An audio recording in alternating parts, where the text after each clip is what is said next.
Europe 1. Mais d'abord, le journal de 8h sur Europe 1 avec Fanny Marceau. Bonjour Fanny. Bonjour Dimitri, bonjour à tous. L'aide militaire américaine à l'Ukraine temporairement suspendue. C'est l'information de la nuit. Pour l'administration Trump, il s'agit de couper les vivres à Kiev afin de contraindre Volodymyr Zelensky à faire la paix.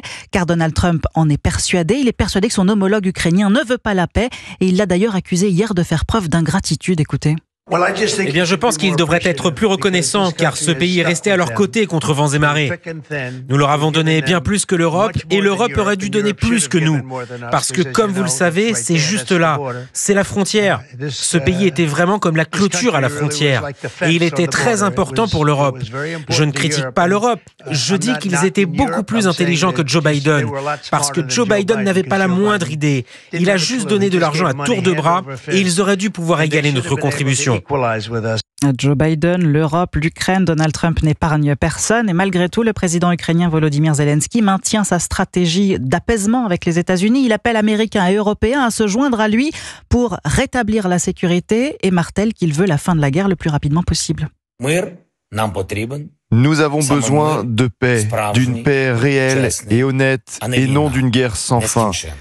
Et nous avons besoin de garanties de sécurité. C'est l'absence de garanties de sécurité pour l'Ukraine il y a 11 ans qui a permis à la Russie de lancer l'occupation de la Crimée et la guerre dans le Donbass.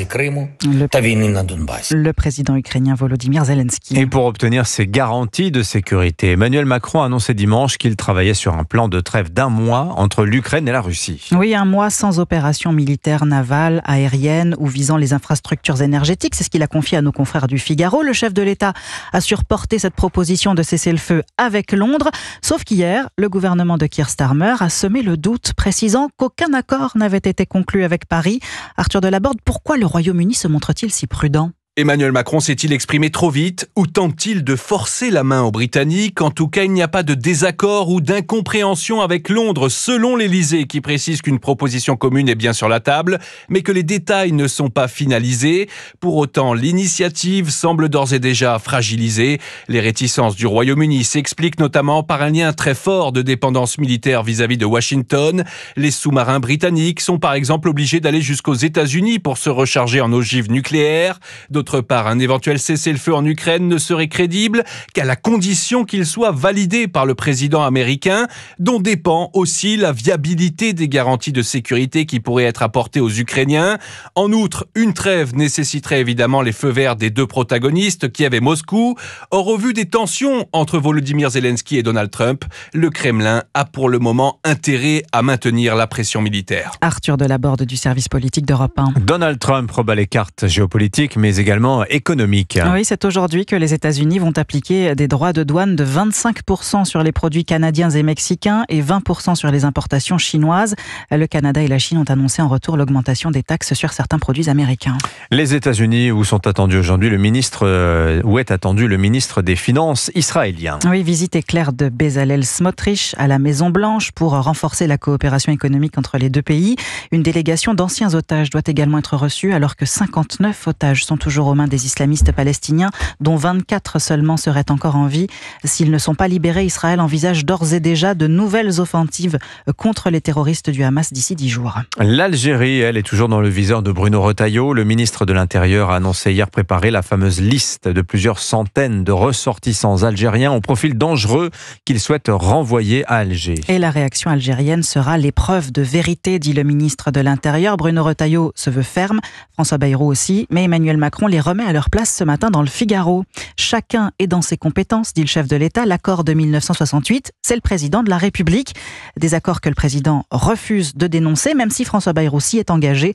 Accords qui sont un des piliers de notre histoire commune avec Alger, une relation privilégiée qui devrait être exploitée, comme l'expliquait ce matin sur Europe 1 l'ancien haut fonctionnaire et co-auteur du livre Le mal algérien, Jean-Louis Levet. Nous-mêmes entretenons, si vous voulez, une relation assez perverse. On n'a pas de stratégie globale à l'égard de l'Algérie.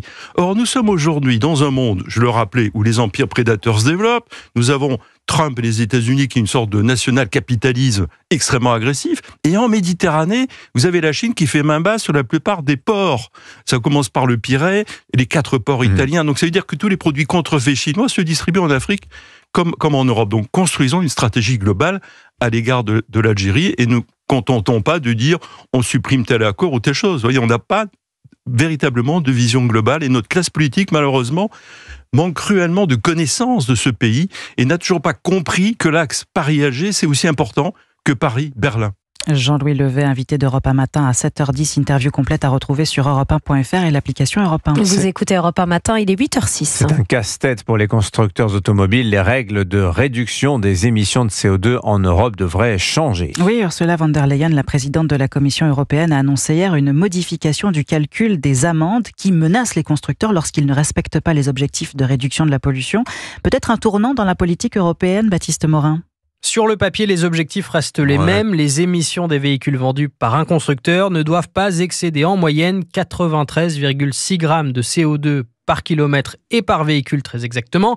Mais au lieu de prendre en compte les ventes sur une seule année, le calcul englobera les ventes sur 3 ans, soulagement pour les constructeurs.